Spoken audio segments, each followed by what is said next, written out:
亲大德圣听，为此发挥及一切众生，请转妙法轮，教导我们如何了生脱死，离苦得乐，速证无生。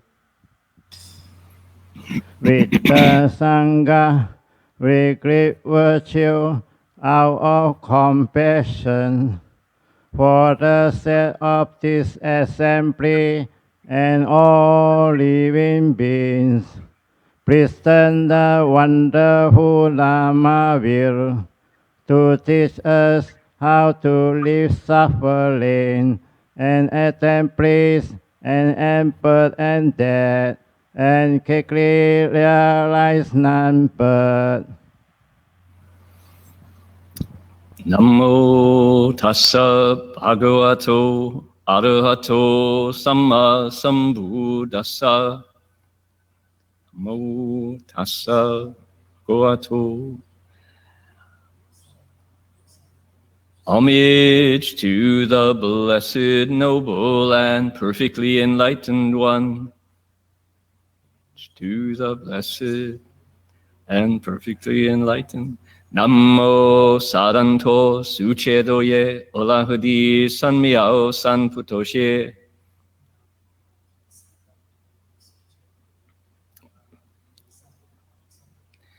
Wu shang shen shen wei miao fa, bai qian wan jue nan zao yu.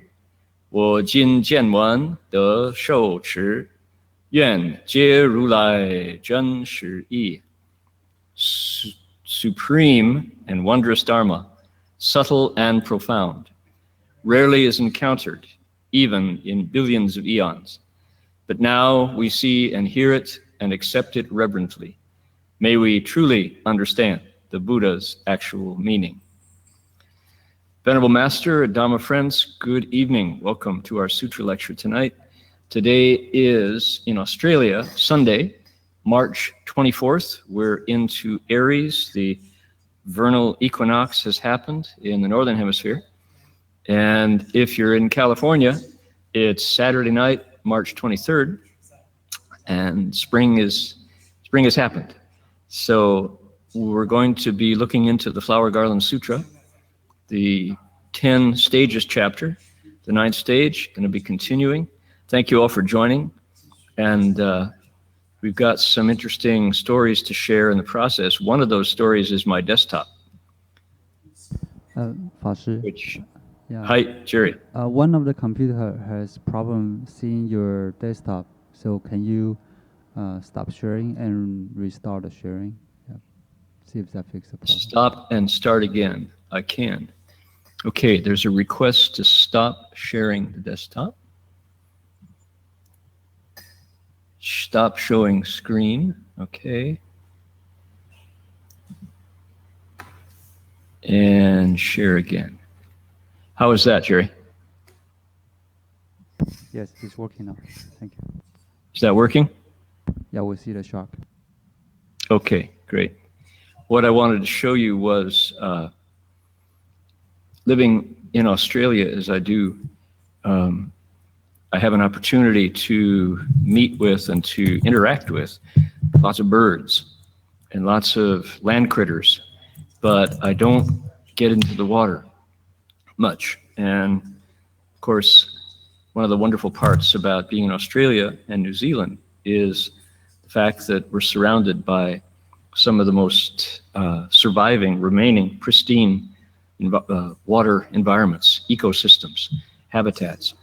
And some of you know that a group of 11 Berkeley disciples who ordinarily on a Saturday night would be sitting there listening to the Dharma, actually flew down under, came to join and look around on a vacation. So we traveled up to Cairns, and that's Cairns without the R, C-A-I-R-N-S. pronounced cans, as in tin cans or paint cans. It's up in the northern, they call it the tropical north of Queensland. And it's the closest, it's the kickoff point for people who want to see the Great Barrier Reef.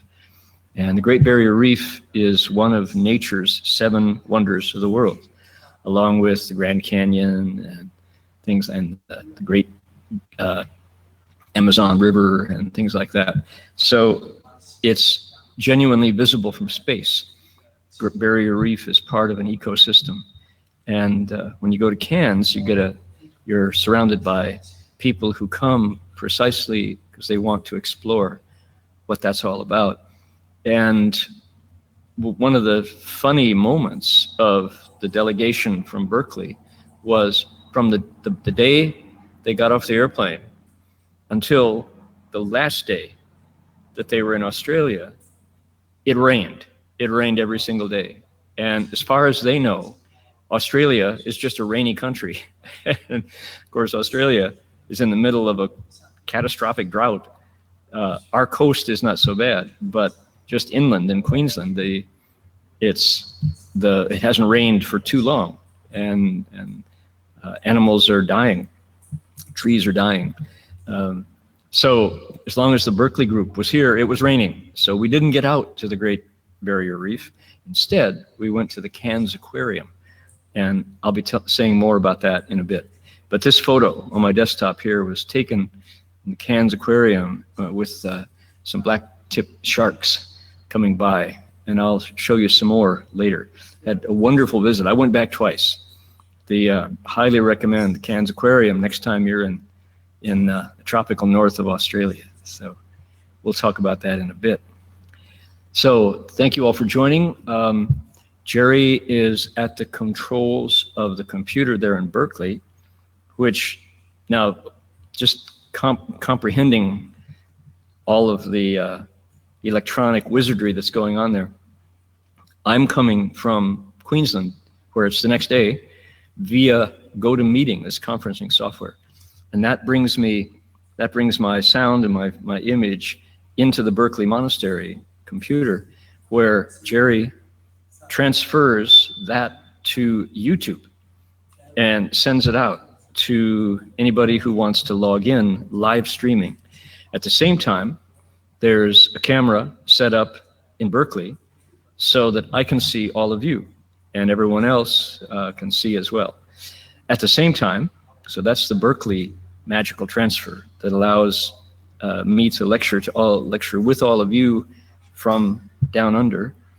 At the same time, Cliff and Sam are here in Benogan translating what I'm saying in English into Chinese so that folks in China are able to join in as well. And now it's the case that there are more Chinese listeners than English listeners. So that's probably going to be the case from now on in all varieties of our daily existence. So China's scale is nothing to laugh at. It's the hunger for hearing the Buddha Dharma in China is at a peak right now. So there we go. So we have live audience in Berkeley, live audience in Benogan, live audience in China, and the internet stitching us all together. How about that? Let's take a look now at today's opening. We're going to invoke spiritual presence. If you can see your screen, that's my screen on your screen. And we're going to invite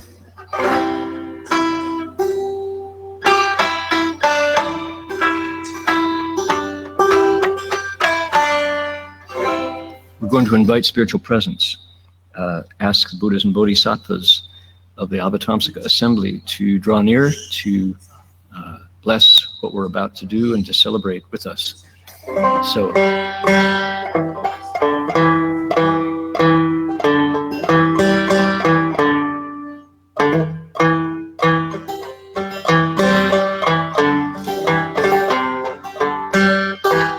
that's our melody. Let's do that together 7 times.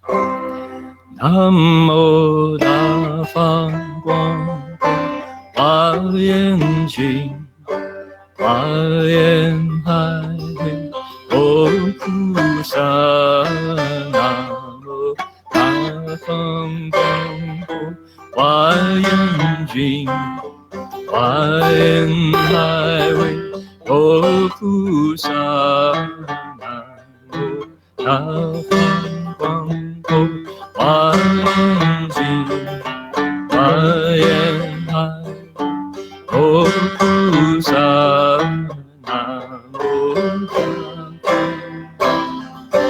Hua Yan Jing Hua Yan Hai O Pu Sa Namo Hua Yan Jing Hua Yan Hai O Pu Sa. One more time. Namo Da Fang Guang Hua Yan Jing Hua Yan Hai O Pu Sa.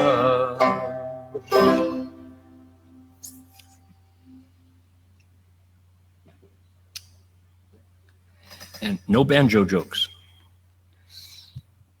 There's, for the uninitiated, banjos are the butts of jokes in the music world. Oh my goodness, people are brutal making fun of banjos. We want to elevate the presence of the banjo by using it to invoke the names of Buddhas and Bodhisattvas. So, here we go. Now, quick recap of what's going on. Our Bodhisattva, let's see here, moving on down, undergoing rebirth according to karma, habits, we talked about habits, meditative focus, okay. We want to find our way over to page 64 and 65. The last line in the Chinese of page 64 and the last three lines, and then we'll flip down to 66, 67, okay?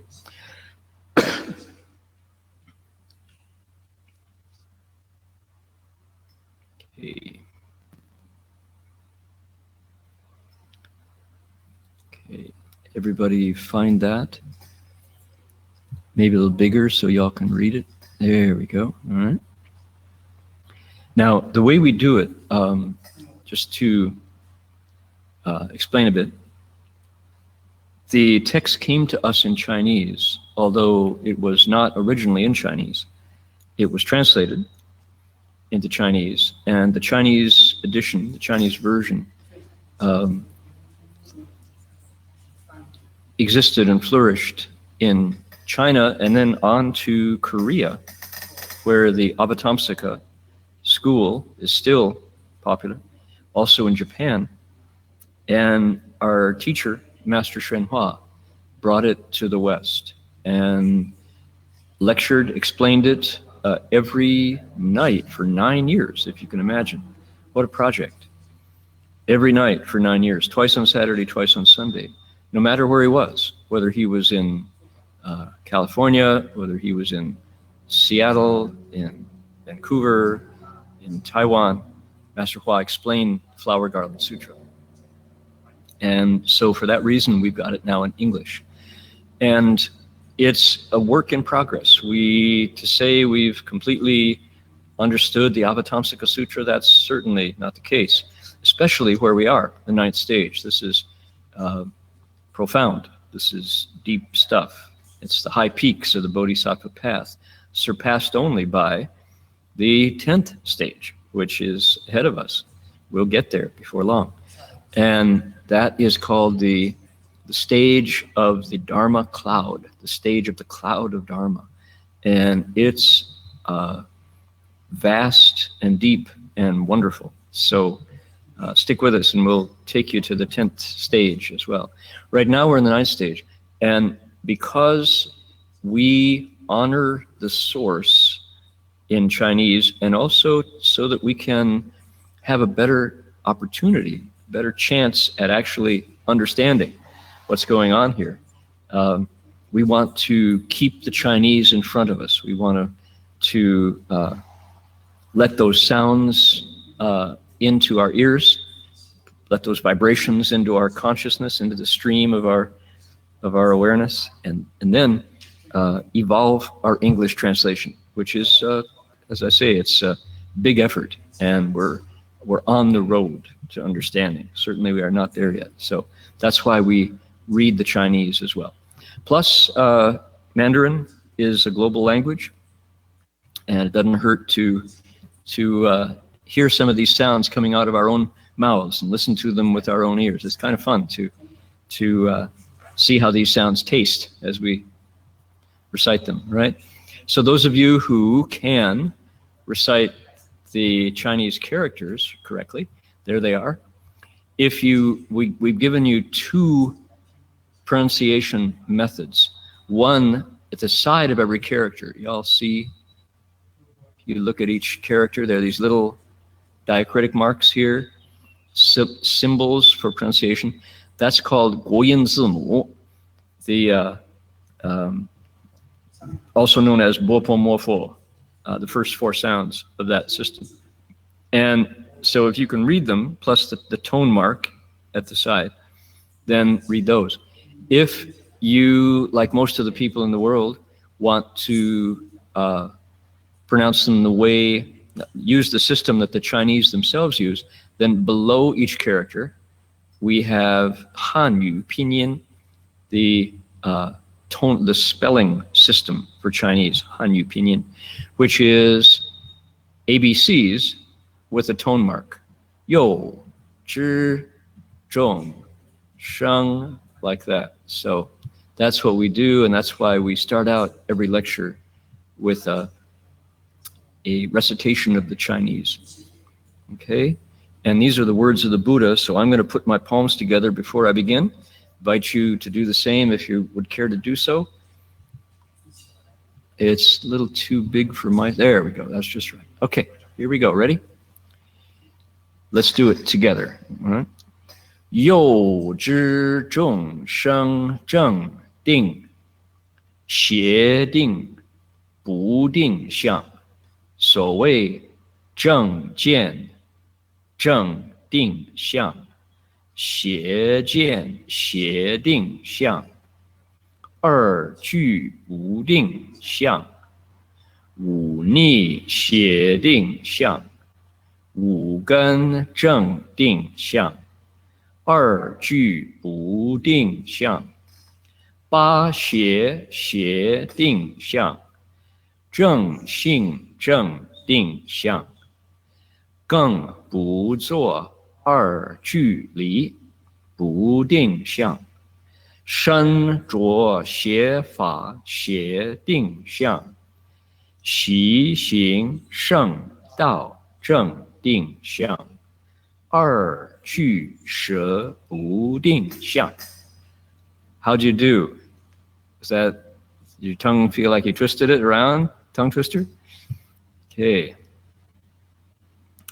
This is a long English paragraph, and I'm going to invite you to read it with me. But in order to make it sound halfway in harmony, the way to do it is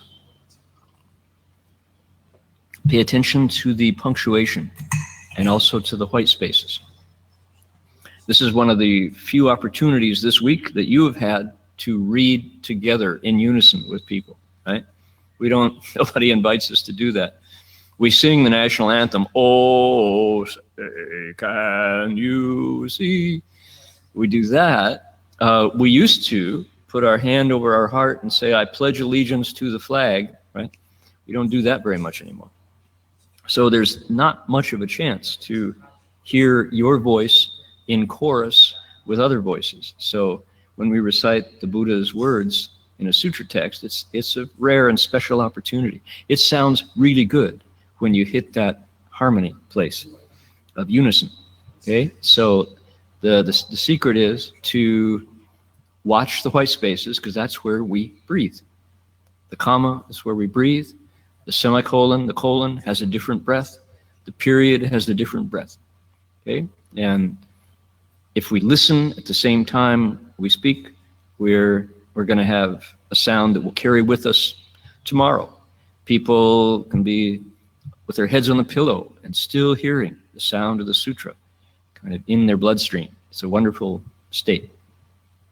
Okay, here we go. Ready? He also knows the attributes of right meditative focus, wrong meditative focus, and lack of meditative focus of sentient beings. That is to say, the attribute of right views and right meditative focus, the attribute of wrong views and wrong meditative focus, the attribute of neither right nor wrong methods reaching meditative focus, the attribute of the 5 cardinal misdeeds and wrong meditative focus, the attribute of 5 fundamental qualities and right meditative focus, the attribute of neither of those qualities reaching meditative focus, the attribute of wrong meditative focus involving the 8 wrong views, the attribute of right meditative focus of the right nature, the attribute of preventing their enactment so both are left behind and there is no concentration, the attribute of wrong meditative focus of profound attachment to wrong dharmas, the attribute of right meditative focus of practicing the path of sages, and the attribute of there being no meditative focus since both are abandoned.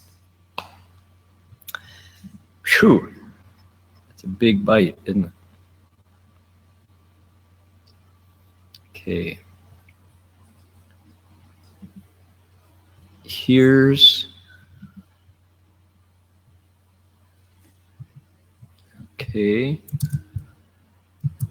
Jung, Ding, San Mei, San Mei, San Mei, San Mei, there we go, Samadhi,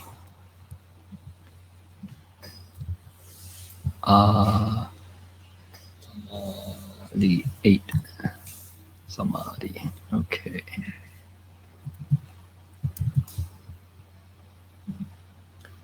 There we are. Let's get a nice font for that. I like Mingliu. There we go. Okay.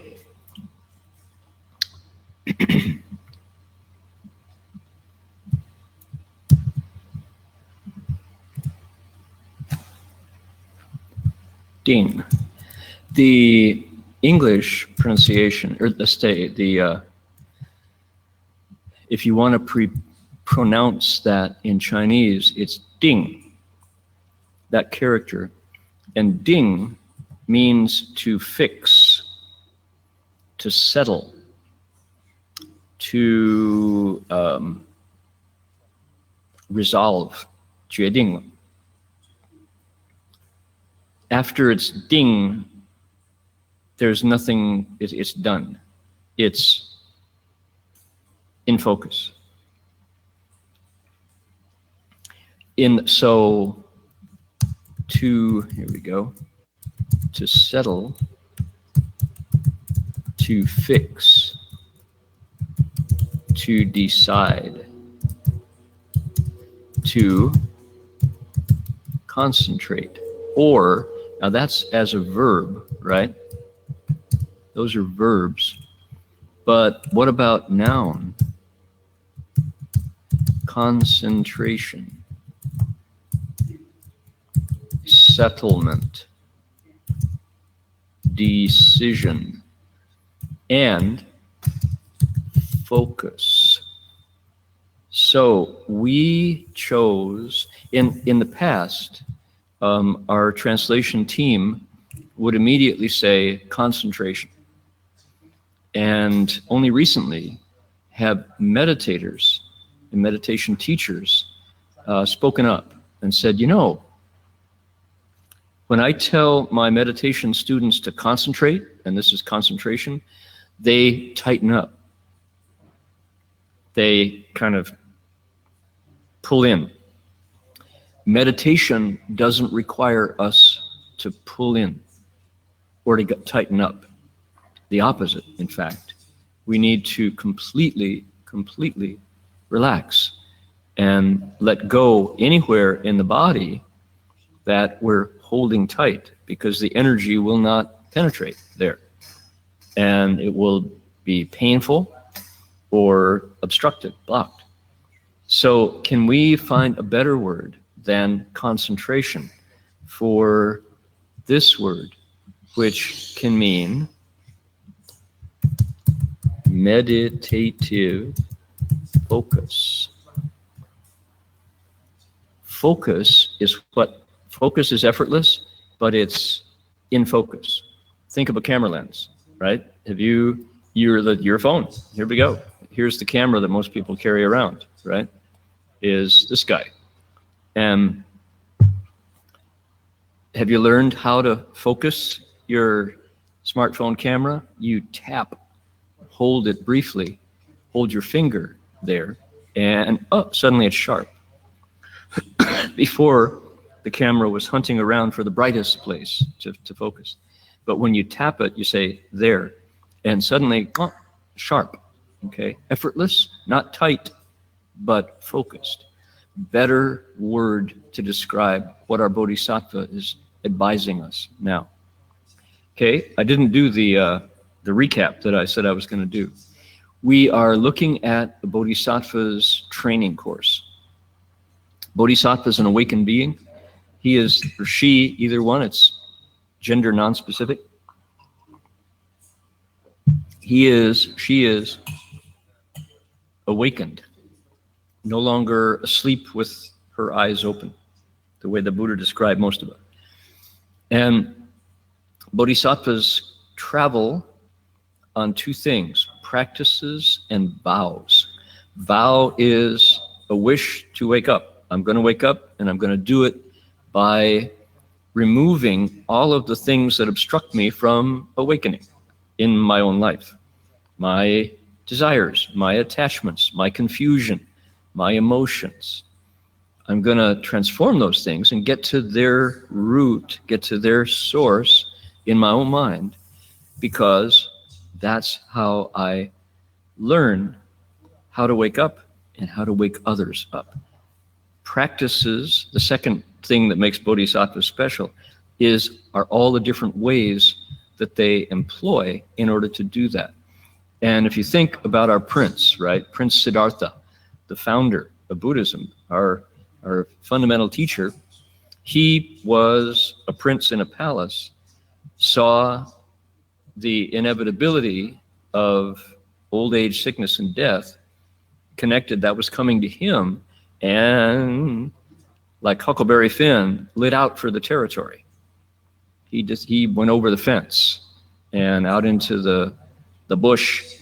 He went out into the bush. He did a bushwalk and learned all the practices that helped him get to the root of his emotions, of his confusions, of his desires, of his illusory self.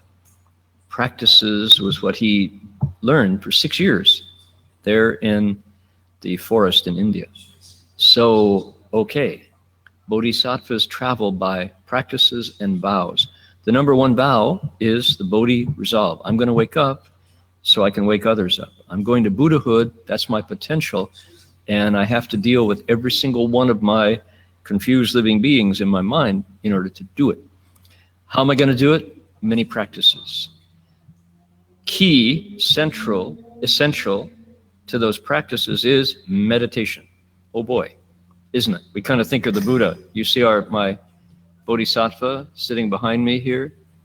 Here we go. Here's the bodhisattva sitting in meditation. That's Samantabhadra right there. Isn't that wonderful looking bodhisattva? Right? And we actually can see the Buddha sitting next to him. Vairochana. And if we keep looking, we can see Manjushri, Bodhisattva, all of them in meditation.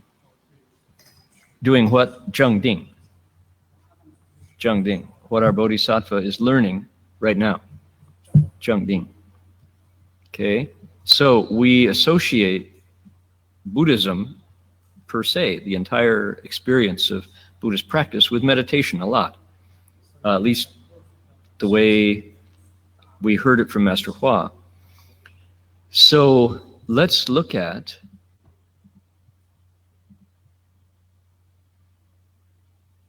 ding, and notice there was another word. In fact, there were two words. There was zheng ding for zheng ding. So right meditative focus. All right. Zheng ding. That four is a fourth tone. Zheng ding. Ah, it's the falling tone. Zheng ding. Zheng, that word means correct, right, proper, solid, true. So there are correct, proper, solid, true ways to meditate. And there are ways that don't take us where we want to go. And how do we say crooked? What was the wrong? I guess that's the word. Right and wrong. 邪定. So what's this about? Let's plug it in right now. Back to our text. Here we go. He knows the attributes, the marks, the signs, the features of zheng-ding, right focus, xie-ding, wrong focus, and no focus of sentient beings. That's our main sentence, okay? The rest is going to be iteration of that, going to be interpretations, the sub-commentary to that topic, main topic. Okay, 10 of them, right? List of 10, that's our Avatamsaka style. The attribute, that's to say that the mark, the sign, the knowable part of right views, right meditative focus. What's a right view? A right view is the golden rule. There you go. I love my life. Other beings who have the Buddha nature love their lives. I don't want to have my life cut short. I won't cut short the life of other beings. Golden rule. That's a right view. Right? Cause and effect. What I do comes back. Karma, action, is enacted on an impartial field. Karma is seeds planted in a fertile garden. Plant it down, it'll come back. It is not the case. What would be a wrong view would be the idea that when I tell a lie, it doesn't matter. Nobody knows. I get away with it. Why is that? Because the field where that lie was told is right behind my eyes. It's right here. That's the place that recorded that dishonesty. It's not outside.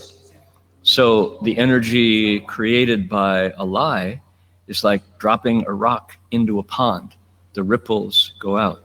Master Hua would say 100 ripples in the waters of the mind go out from a single lie. Oh, so we do that to ourselves. To think it doesn't matter, that's shit. That's not correct meditative focus. So, in other words, we want to meditate correctly, zheng ding. Our views matter a lot. How we use our mind determines how well we meditate. Here we go. How about that? What we do with our body, mouth, and mind when we're not meditating determines the quality of our meditation. How's your meditation going these days? Good? Does your mind settle quickly? Or is it like a squirrel, like a monkey, like a horse running away? Probably has a lot to do with what I'm doing with my eyes, my ears, my nose, my tongue, my body, and my mind when I'm not meditating. Right? The friends I hang out with have a lot to do with the success of my meditation when I'm time to sit. Okay. So we all caught up. This bodhisattva is concerned about practices and vows because he or she needs to know how to teach.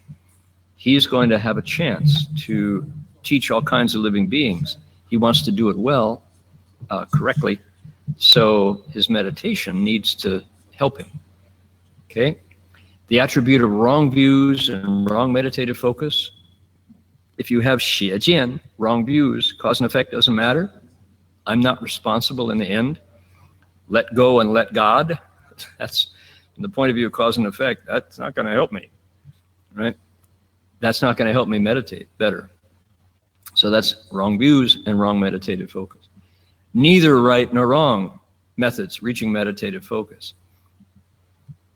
Unfortunately, everything we do contributes to our views, right and wrong. So there's no thing, there's no correct focus without the impact of right and wrong views happening all the time. The attribute of the 5 cardinal misdeeds and wrong meditative focus. Okay, let's take a minute. What are those? Cardinal misdeeds.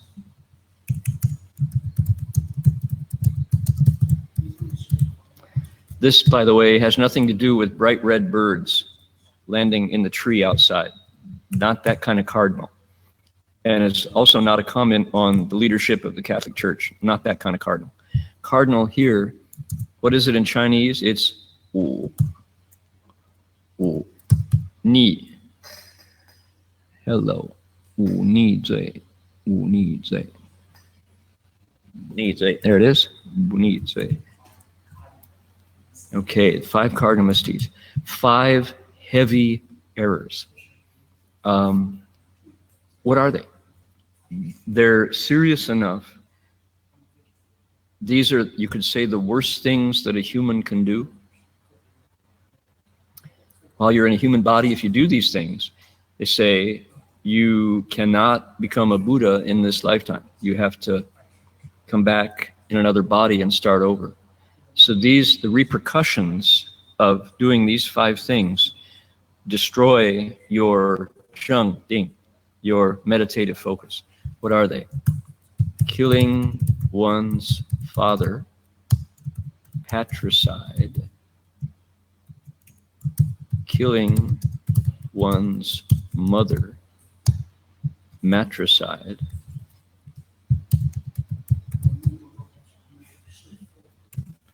killing an arhat, arhaticide, right?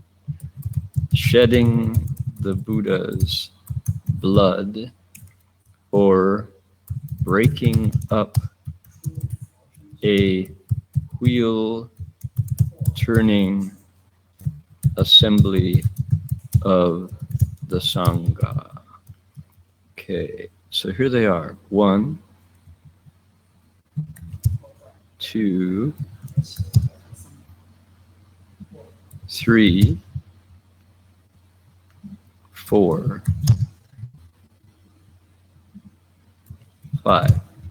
Okay, for the Chinese speakers, 第一呢杀父 right? 第二杀母 第三杀阿罗汉 第四出佛身血 第五破和合僧转法轮的和合僧 Okay, here they are. So if I, in this lifetime, for some reason, with malice, with intent, accidents don't count, kill my father, I have cut off the roots of my life.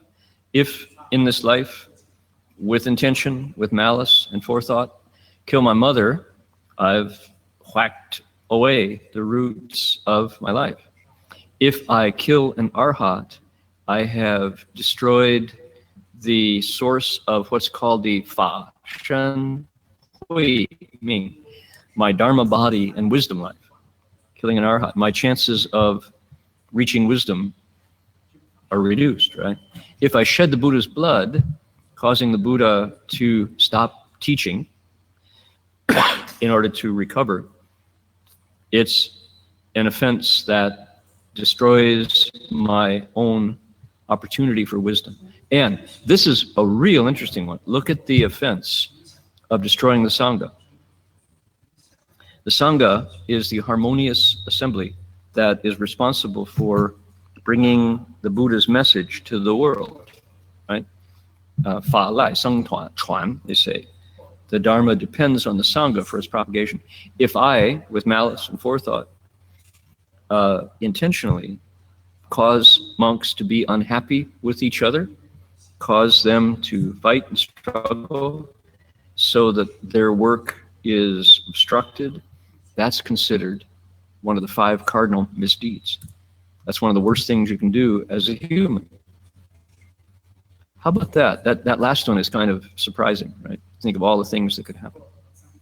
So, should you say, I'm interested in meditation, I'd like to learn more, I'd like to get involved in a mindfulness group or do a 10-day retreat, and then go ahead and kill my mother, my father, an arhat, shed the Buddha's blood, or break up the harmony of the Sangha, it's not going to work. I'm going to obstruct myself. 5 fundamental qualities, see here. The attribute of the 5 cardinal misdeeds and wrong meditative focus. Our bodhisattva is really clear about the effect on a meditator of their own behavior. Okay? I think that's clear, right? What this paragraph is talking about. Our bodhisattva wants to know what is going to help somebody meditate right, and what's going to help somebody, what's going to cause somebody to meditate wrong and be unsuccessful. Here they are. That's what he wants to know. So here's our sutra giving us the syllabus. This is the coursework for a bodhisattva. Interesting, huh? To see this sacred text as a textbook, meaning a how-to manual for a class, pretty close. It's less esoteric, religious. It's nothing that you can buy, nothing that you get because the Buddha's happy with you.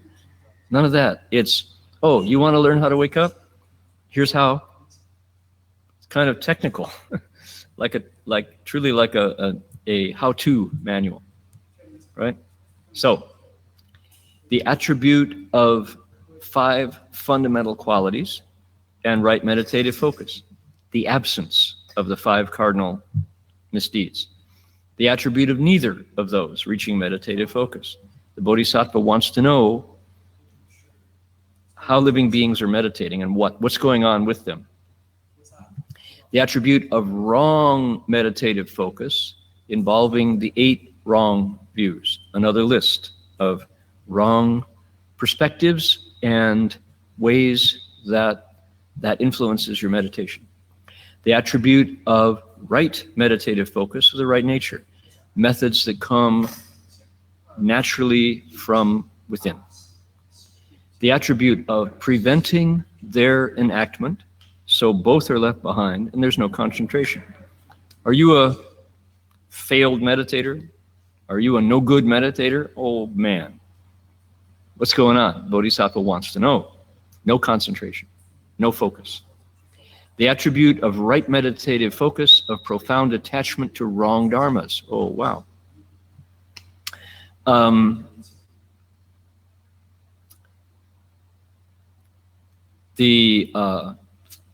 Since tonight this lecture is going to Berkeley, Northern California.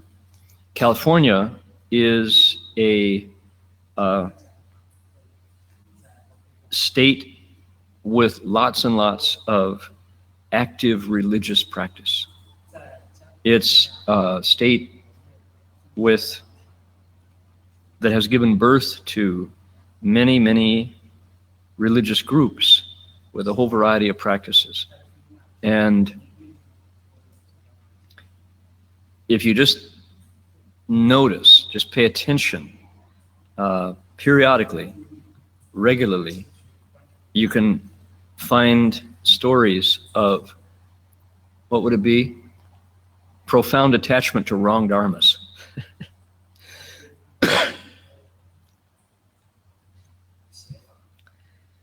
I did a pilgrimage with my companion, Professor Verhoeven.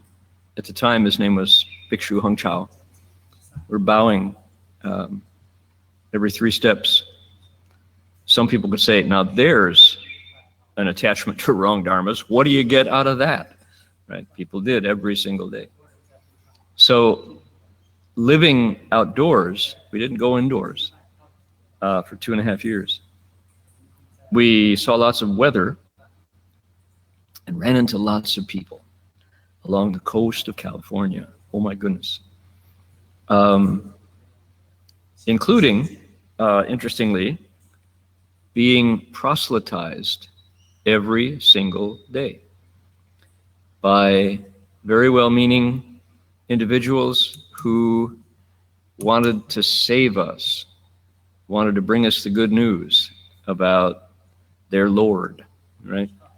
And I remember we were near Santa Barbara, and these 2 individuals came out, and they were Bible thumpers, and they saw us. What do we got here? Here a couple of folks need some saving, said. And they came up, and it was Brother Ezekiel and Brother Elias. And so Brother Ezekiel said, well, Brother Elias, I think they need a little bit of revelation. And he pulled his Bible out of a quick draw holster, just like a Western gunslinger in Gunsmoke, and flapped open his Bible at Revelations and read a quote. And Brother Elias just said, well, my goodness, that's true. He says, but you know what? I'm going to read them some from the start. Let's get some Genesis, and pulled his Bible out of his quick draw Bible holster and was reading. And my response was, because I had a silence vow, I wasn't talking at all, which helped a lot to know that I didn't have to come back with anything snappy or clever. I couldn't. All I had to do was just be mindful and keep bowing. And that saved me from laughing or snapping back. But to see these 2 individuals compete with each other for who could pull the fastest quote out of the Bible. They were the fastest Bible, just like a gunslinger, shouting out these quotes. And it was one of the better California blends of Hollywood and religion that I'd seen. Further, there was one time not too far from Santa Cruz when we had finished bowing for the afternoon, and we'd stopped under an underpass, parked the car. It was raining, and we were prepared to get in the car. We lived in a 1957 Plymouth station wagon at night, and so we were going to turn in and meditate and do our evening ceremony and read the Avatamsaka Sutra. And this guy appeared kind of out of the shadows and came up, and I indicated I wasn't talking. So he went over to Heng Sure and he said, oh, fellas, what you doing here? He said, it's praying for world peace. That's good, he said. Then he was silent for a while, and he came over and he kind of came up behind Heng Sure and said, they're watching, you know. They're watching, he said. And Joe said, oh, who's watching? He says, points up, he says, they are. They're watching. And he said, when the time is right, they're coming. Will they take you along, or will you be left behind? He said. And all of, my radar was like ding, ding, ding, ding, ding. This doesn't sound, is this wrong? this an attribute of wrong meditative focus or neither meditative focus? Profound attachment to wrong dharmas. So Heng Sure said, so someone's coming and they're going to take you away? And he said, yeah. And he said, they're out there behind the asteroid when the time is right. He said, I'm letting you know so that you can be ready when they come. And he said, that's all I'll say now. That's all I'm going to say. It should be enough. If you have the wisdom to hear it, good luck. And he disappeared. And okay, and we go really low. I mean, we go right flat on the ground. We're not so much concerned about going up. And sure enough, 3 years later, the Heaven's Gate cult in California were all discovered dead together in a house in Los Angeles. They were convinced that there were some extraterrestrial beings on their way, and they wanted to be there when they were taking souls. And they were found all, and was they take cyanide like Jim Jones and People's Temple, or they are all dead. And this guy, I remember, had fancy tennis shoes on.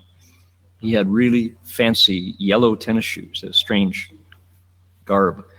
And the Heaven's Gate group, all were wearing fancy tennis shoes.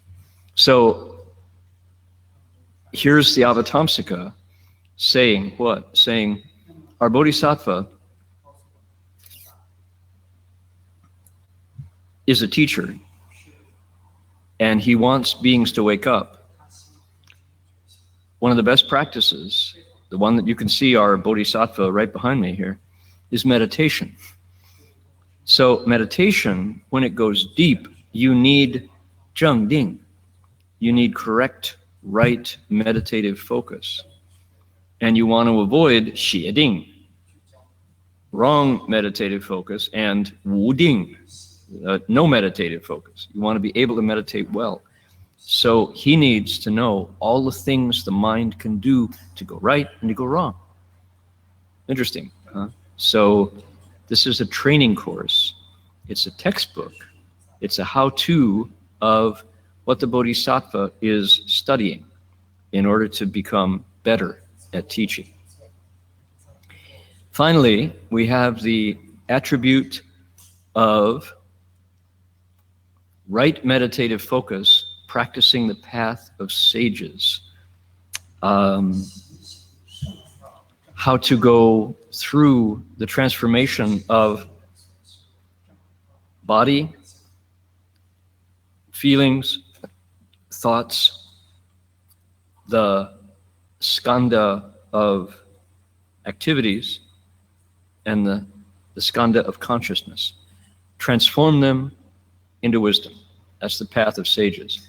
It's tricky, it's subtle, it's hard work, and this Bodhisattva is committed to teaching it.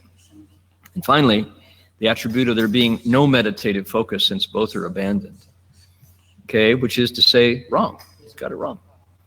The Bodhisattva here has learned good meditation, bad meditation, how to recognize it, how to teach it. What do you think? Okay.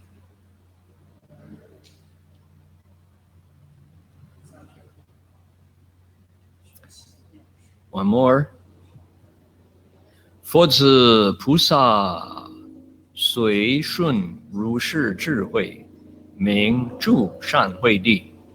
住次第已，了知众生诸行之别，教化调伏，令得解脱。Disciples of the Buddha, the Bodhisattva who accords with wisdom such as this, is said to dwell, to abide on the stage of wholesome wisdom. Once he or she abides on this stage, he knows thoroughly the differences in sentient beings' practices. Then he can teach them and attune them and helps them attain liberation. Okay, that should be help, not fix that. So there it is. That's the what do you say? That's the theme. If we'd read that paragraph at the start of this 9th stage, it would have made more sense sooner, right? So what is it? This is called wholesome wisdom, good wisdom, shan hui. That's number 9, wholesome wisdom. When you're there, when you enroll in this course, the Bodhisattva's training, you recognize what's going on with the people around you so you can teach them, and I love this, attune them, right? 教化调伏. You know how we used to translate that? Tame and subdue, like a lion, right? A lion in the circus. Crack that whip, take a chair. Come on, living beings, be subdued, right? That's Chinglish. To teach them and tune them up. Tune them up. Tiao is what you do to a string, in an instrument, to make it tuned, right? This is tuning a string.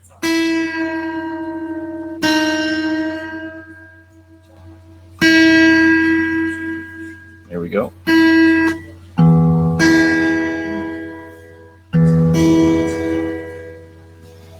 That's what it means to tiaofu. Because living beings, we are not way off usually. We're slightly off. Sometimes on, sometimes wavering. Bodhisattva just needs to tune us up, and then we can get free. Okay.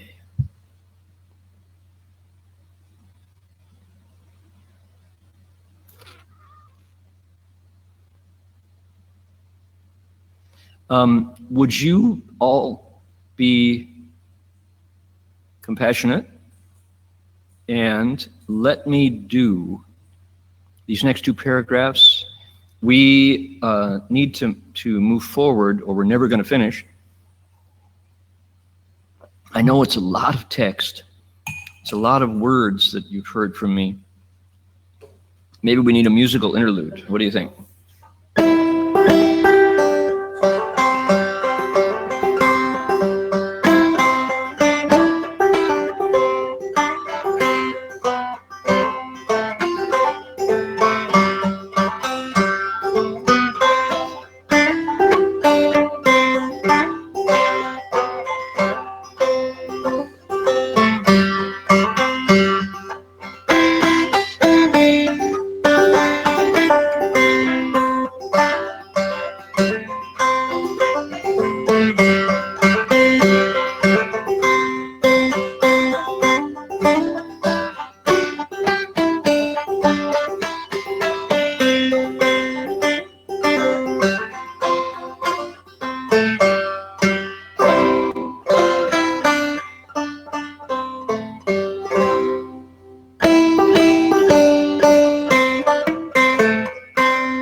I like Guanyin Bodhisattva better. Okay. Okay. There we go. Let's take a look here. Because why? Now everything that we've done so far in the 9th stage has been the course material. Not C-O-A-R-S-E, C-O-U-R-S-E, course, like the Bodhisattva training course. Every bit of that was the broccoli and the tofu, not the meat and the potatoes, the broccoli and the tofu of this Bodhisattva's 9th stage. And it's a lot of hard work to get through all that.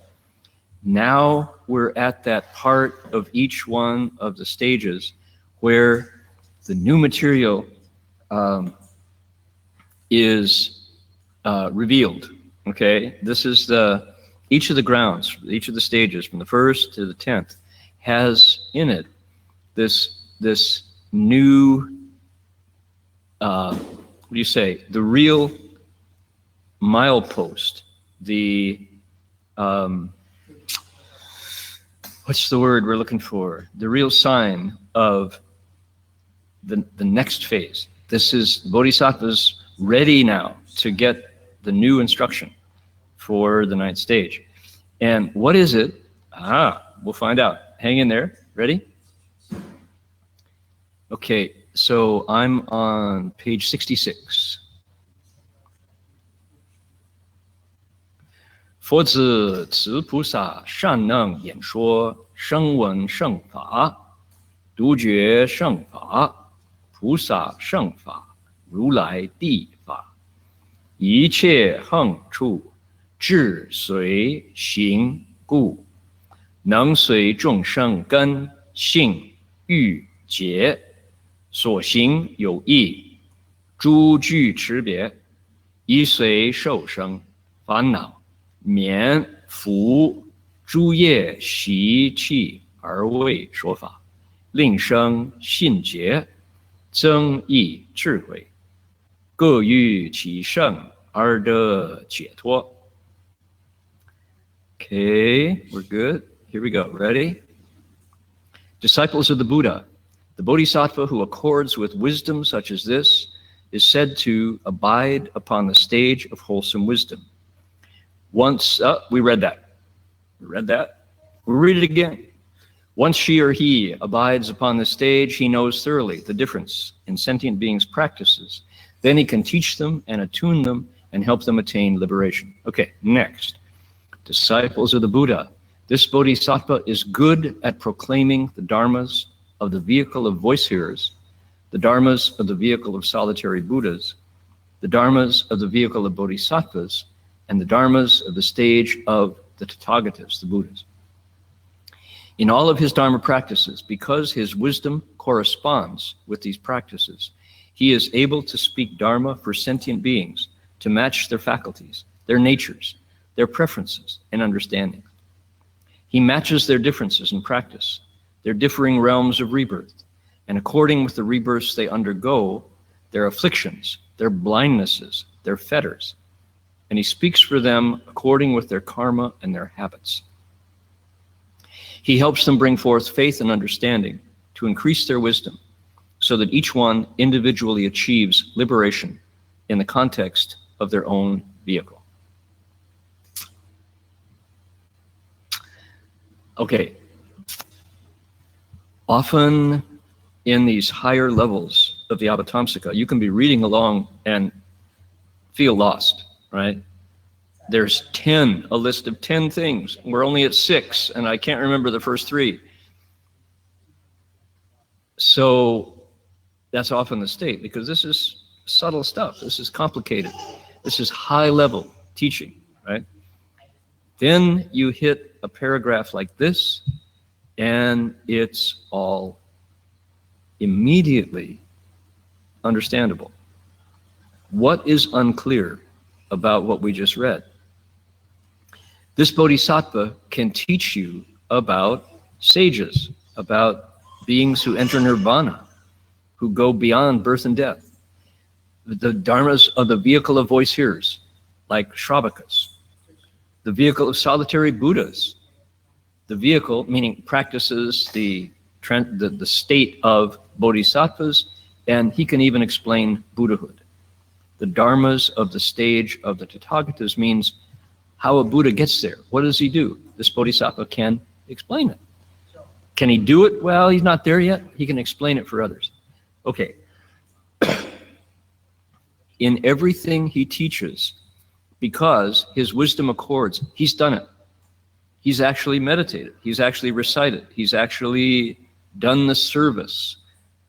He's a karma yogi, right? He's done all these things. So he can explain this wisdom for us, which goes right to what we're able to understand, right to our natures, right to our preferences, right to the things that we need in order to trust, to accept, to be happy with, and then to follow. He matches the differences in practices, their realms of rebirth, according with the rebirths they undergo, their affliction, the troubles, their blindnesses, their fetters, all the things that block them. This bodhisattva, got it. He can say it precisely. He helps them bring forth faith and understanding to increase their wisdom, so that each one individually achieves liberation in the context of their own vehicle. How about that? That's so clear, right? There it is. I got that. I understand that. Where I am, down here in the Gold Coast, there's been a lot of attention focused on Christchurch and the events of last week, 2 weeks ago, and the response of the Prime Minister of New Zealand, Jacinda Ardern. And I've heard from many voices that when she put on a black headscarf, went to the mosque and embraced the women, the mothers, the sisters, the wives, the daughters of those 50 individuals who were killed, people said, she's genuine. What did she do? She addressed the parliament and said, Assalamu alaikum. May God be with you. Assalamu alaikum. Using the Islamic Arabic greeting. In the Chinese Buddhist world, we say, Amitofo, right? Well, if you're talking to a Buddhist and you put your palms together and say, oh, Amitofo, you'll get a smile back 100 times out of 100. If you're in a mosque or greeting Muslims in outside in society, and if you say, Assalamu alaikum, the response will be, Alaikum assalam. And with you, people said she did a really good job, including her own opposition leader in the New Zealand Parliament. She said, full marks to our Prime Minister. So there's a perfect example of speaking to potentials in a way that opens people's hearts. I was told that somewhere in the Middle East, her image was projected on the side of a building 50 floors up, giving a healing message of solidarity to people whose lives have been torn apart in her country, in their country. So there's an example of somebody who knows how to speak to potentials in a way that beings can understand. The result was a sense of healing, a sense of support, and also a sense of leadership that was recognized worldwide. So there we are. I showed you my desktop, and I wanted to share something wonderful that happened yesterday. This is a rare photograph.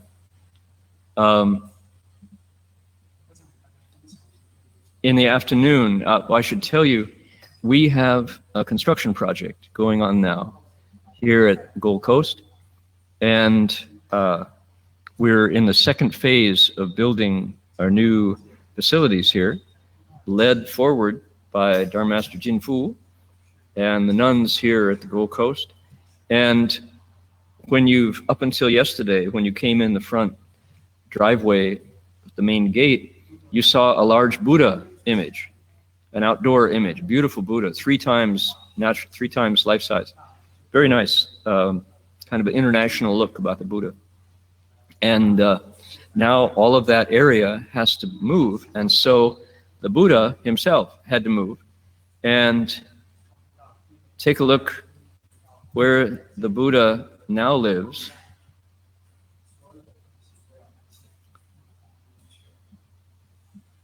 The Buddha now lives next door to me.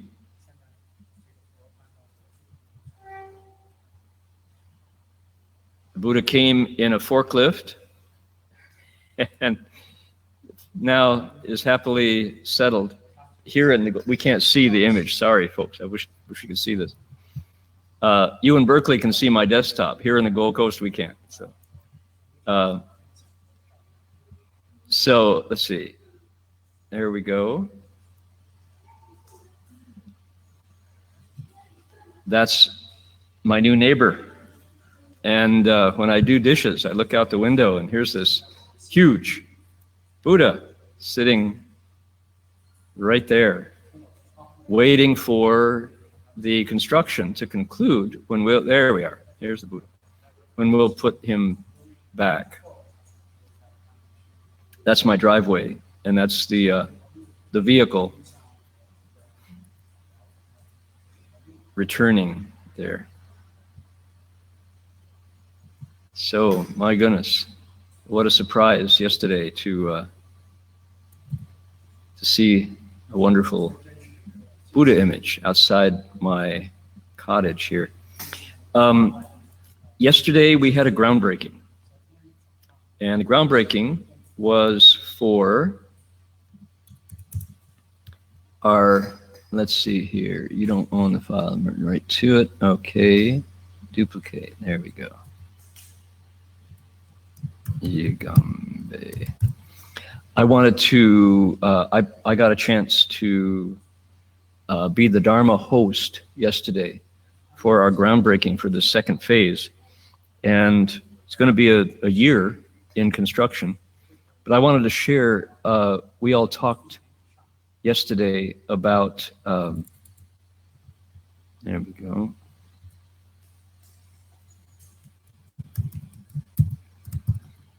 What we wanted to say in terms of notifying people about what we did yesterday.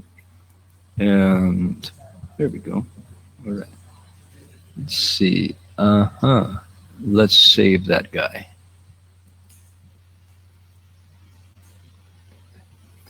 So here, let me read for you. This is the ground-breaking text.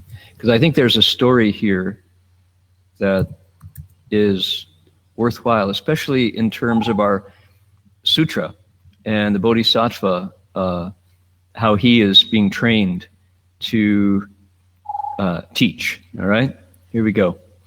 I said, as we begin today, I'd like to acknowledge with respect the traditional custodians of the land, the Ugambe people, and their tradition of wisdom, as well as their elders, past, present, and future.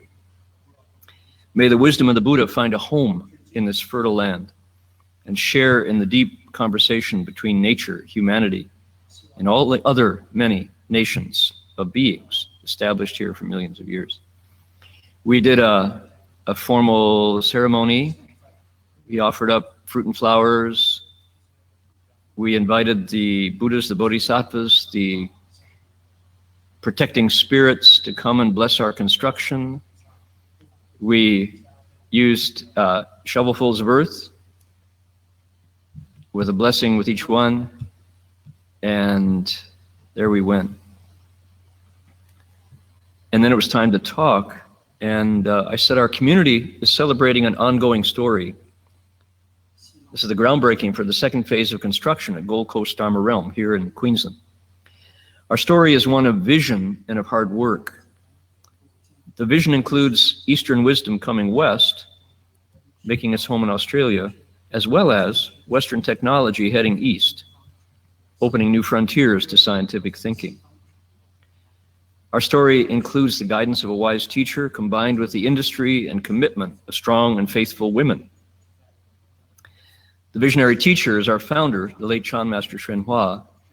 The commitment by strong women began nearly 2 decades ago with a determination by disciple Huang Guoling, Rosalind, aided by disciple Peter Nye, that a monastery should rise on the Gold Coast.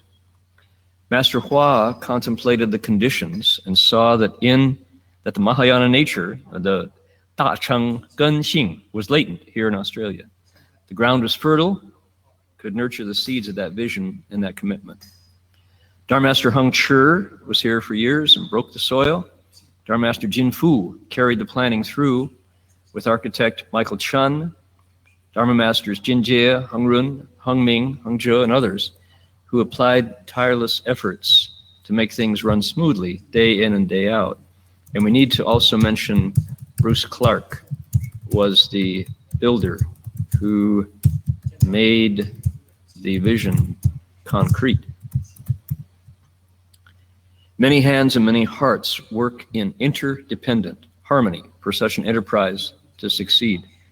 You need dedicated lay people and selfless sangha working in concert, and some very skillful builders. Last week up in Cairns, in the tropical north, at the aquarium, I saw an example of interdependence, and I reflected on how a monastery rises out of emptiness, so to speak. I learned at the aquarium that when it's winter here in Queensland, we're now in autumn, the ground is dry, creeks and lakes seem arid and lifeless. But then water, the summer rains come. Fish, turtles, yabbies, that's like, what do we call them? Yabbies are, the mature in English we call them crawdads. Crocodiles and all their supportive environment, arise together to vibrant life. They weren't there, the water comes, they're there. The eggs are waiting in the dry creek bed for years sometimes, in the mountains even, and add water, they arise. They seem to come from out of nowhere. Species that thrive in the freshwater creeks and lakes come out into the bush and create the rainforest habitat and ecosystem. The rainforest, where we are today, extends down the slopes to the beach and gives birth to the habitat of the mangroves, where salt water nourishes the roots of trees that stand in water year-round. The mangrove habitat supports fish like barramundi, reptiles like sea snakes, crustaceans like crabs, oysters, tribes of birds, estuarine crocodiles, starfish, shrimp, and insects all arise. The tree roots of the mangroves filter the flooding water from monsoon rains back on the mainland as it washes to the ocean. The tree roots prevent the high water from flooding the reef. First time we've heard about the reef offshore. This ecology slows down the water and the topsoil and turns it into livable environments for all manner of creatures. They in turn provide food for the living beings of the next stop, which is the offshore coral reef. Let's change that there. Coral is made up of billions of living beings that depend on the freshwater lakes and streams back 2 steps. The rainforest, 1 step, and the mangroves, the next step, to make the specialized habitat it needs to thrive. The Great Barrier Reef is made up of 1,000 varieties of coral, 1,500 species of fish, millions of creatures. They in turn create the conditions and the food that feeds the large-bodied animals of the deep sea, the sharks, the stingrays, the wrasse fish, the tuna, the squid, the whales. The whales depend entirely on the life that springs out of nothing back on land after the rains fall. The ocean water in turn evaporates into rain, and the rain falls on the land to begin the cycle once again. Okay. Likewise, our enterprise today, the embodiment of Master Hua's inspiration to generous donors, came out of the invisible Bodhi resolve, a simple, unselfish thought in the awakened human mind. Although that single thought, called the King of all good things, Zhong Shan Zhi Wang, has no shape or form, just like the life-giving rain that produces each step in turn of Queensland's interdependent ecosystem, from dry creek bed to massive wise whales, so too can we trace our groundbreaking today and all the work that is to come on this land back to a single thought of wisdom and compassion. Our work is to give our best efforts, laity and sangha alike, each of us with our special contributions to make, and to give 100% every day. For some of us, that means expressing thoughts of kindness, compassion, sympathetic joy, and serenity, refusing to get upset at delays or setbacks. For others, like our talented architect Michael Chun and the head contractor Bruce Clark, it means using resources skillfully and frugally to create something of beauty that will continue to provide a sanctuary for cultivation for decades to come. Yet all our efforts are interdependent. We rely on each other to bring the work to successful completion. Then I pointed around. We were standing out there at 9 in the morning, and we got 60 trees on our property with a white letter tacked onto it. At the same time, I want us to look around and notice the white papers tacked onto the trunks of 60 gum trees on every side. I hope we remain mindful of those trees that must be felled in a week to make room for the buildings to come. We posted a notice on each tree. We read aloud the news and the date of their coming demise, and respectfully asked the birds, insects, animals, and the spirits to move their residences to neighboring trees by the 31st of March, when the trees will be chopped down. We acknowledge that by doing this, we're causing them suffering and hardship. We apologize. We affirm that we wish to bring them no harm. The trees are essential for humanity's well-being on the planet. Through photosynthesis and the transmutation of carbon dioxide and oxygen, the trees create the possibility for us to breathe clean air. Without trees, our survival would be in jeopardy. So with that knowledge, we remove and then replant them mindfully. The purpose of the Bodhimanda is to cultivate, so we respectfully invite all the beings we are displacing, the birds, animals, insects, parasites, and invisible spirit beings who make their home in the trees, to return and to cultivate together with us in the new sacred spaces we're creating. We commit ourselves to cultivating vigorously and to transferring the merit on behalf of the trees and all the beings the trees support. We hope that they can find new lodgings peacefully. Under the supervision of the local environmental council authorities, each tree that will be cut has already been replaced with a new sapling elsewhere on the property. So, in conclusion, like the links in the ecosystem of the rainforest and the coral reefs, humans have a necessary step to take in the creation of blessings and then transferring them all to beings, thus keeping the Buddha Dharma alive in the world. Our wish is to benefit all beings through this work. We'll invite our neighbors and the local interfaith communities across the Gold Coast to join us in finding creative ways to put the new buildings to use. We encourage all the laity here to give their unstinting support to the Sangha. Those who have strength can give strength, those who have wealth can give wealth, so that this work can reach the glorious conclusion that we envision today as this groundbreaking ceremony concludes. We translated the merit with the following dedication, and this is the Yi Ci Yan Jing Gong De, that one. We transfer this majestic merit and virtue to the Dharma protectors, the dragons, and the devas. We transfer as well to the mountain and river spirits of the three realms, to the guardians who watch over our monasteries. We pray they preserve the peace and foster goodness. May they inspire beings to reach unsurpassed Bodhi, so that all beings near and far throughout the Dharma realm together can immerse themselves in the ocean of Vairochana's nature. Okay, so that was yesterday's talk. Thank you for sitting there through all of that. My goodness. It was just, the weather yesterday was just right for a groundbreaking. It wasn't too hot. It got hot later, but at the time we were in the shade. It was quite wonderful. I think people were inspired to think that here's the Buddha Dharma coming to Queensland.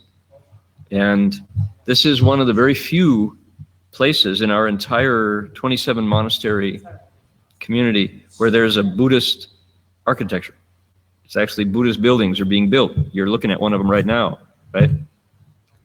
Here it is. Look at the beauty here. This was phase 1 of the construction. And we're now embarking on phase 2. We have these lovely gardens outside.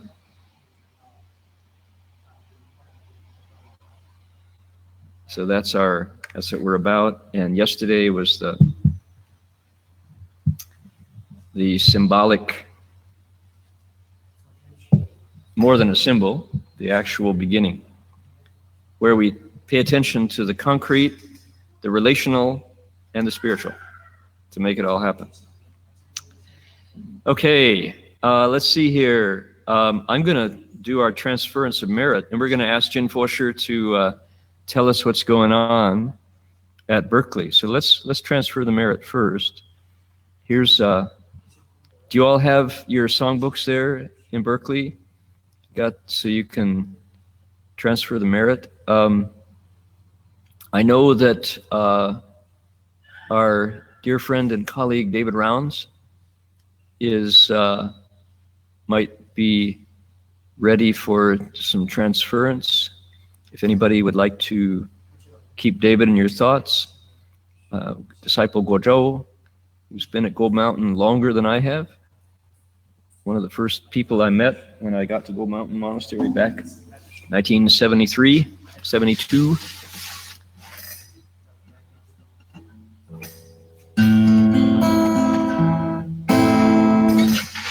Now I'm gonna 调符.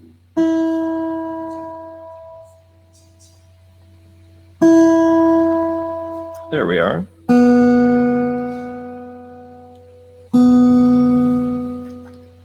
If only living beings were as easy to tune as this guitar.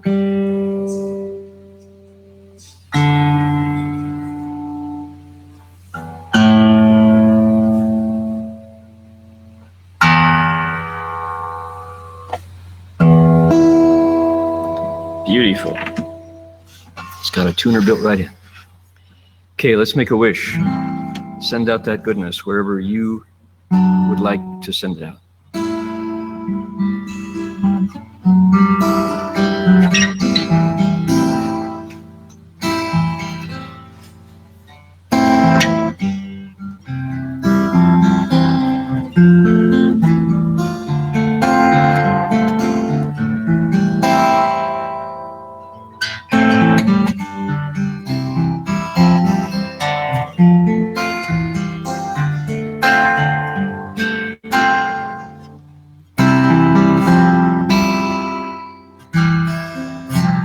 May every living being, our minds as one and radiant with light, share the fruits of peace with hearts of goodness, luminous and bright.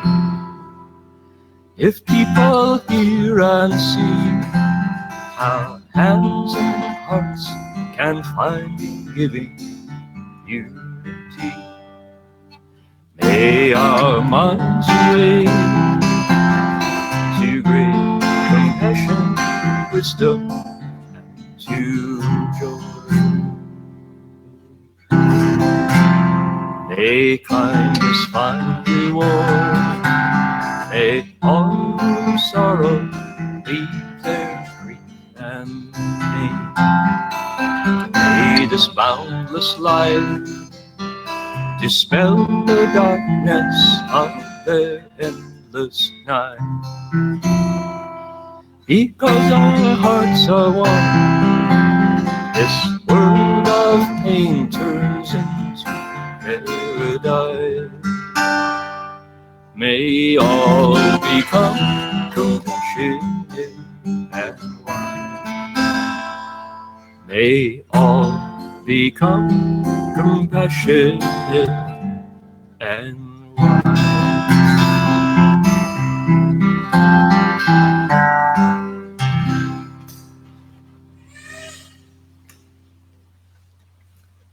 Okay. 那嘿，金托师有什么事情要跟大家说？礼拜天那个光佛生成观音圣诞法会大法会，所以有一些人会去参加，所以明天是一个庆祝法会。然后礼拜一到礼拜六是有7天的观音期，所以也有一些人会去参加，这样子大概就是。Okay. So 哪一天呢？那个观音诞是哪一天？礼拜天。就明天吧。明天 ，yeah， 明天是大法会。So tomorrow at the City of 10,000 Buddhas. There is Guanyin Bodhisattva's celebration. 是哪一天呢？观音菩萨是成道吗？还是就是观音birthday， 观音 birthday? 生 So 日， 观音生日， Bodhisattva's birthday? 对 And that's tomorrow, all day at City of 10,000 Buddhas. And that's the beginning of a week of Guanyin recitation. So there's a Guanyin Qi, Guanyin session starting tomorrow. yeah， 对 Okay, everything else at Berkeley is pretty much the same as our regular weekly schedule. ，yeah， 其他的都一样，礼拜 Okay, Yeah. everything the same. Yeah. Good. All right. So, Jinfo Shi, you want to lead everybody to bow, and Sure. we'll want to say thank you all for joining, and we'll see you next week. Amitofo. OK， 阿弥陀佛。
老和尚。